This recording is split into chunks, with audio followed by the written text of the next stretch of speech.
Әкеңнің машинасын соғып алғанда, мен де папаның машинасын соғып жайдауым керек. Осы кезде менің әкем футбол көру үстінде. Қалай жеткізсем болады, Азамат, дұрыстап ойлан. Әкемнің қолындағы пульт бұл қару, оның үстіне оның сүйікті клубы жеңіліп жатыр, ол ашу үстінде. Қазір айтсам ол маған пультті лақтырады, сосын мен пульттен басымды бүгіп қалам да анам жаққа қарай жүгіріп барам. Неге әкеңді ашуландырасың деп оқтаумен анам ұрған кезде қолыммен қорғанып қаламын. Сөйтіп заттарымды жинап үйден кететін боламын. Менен машиналарының артық екенін айтамын да қара жұмыс істеп кішкене ақша жинаймын да өзімнің кәсібімді ашып жіберемін. Бірнеше жылдан кейін көтеріліп әкеме машинаның кілтін, анама квартираның кілтін сыйлап қуантатын боламын, сөйтіп татуласамыз.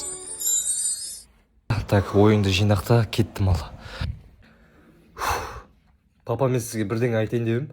Менің де саған бірдеңе айтуым керек, ұлым. Не нәрсе? Мен сенің әкең емеспін.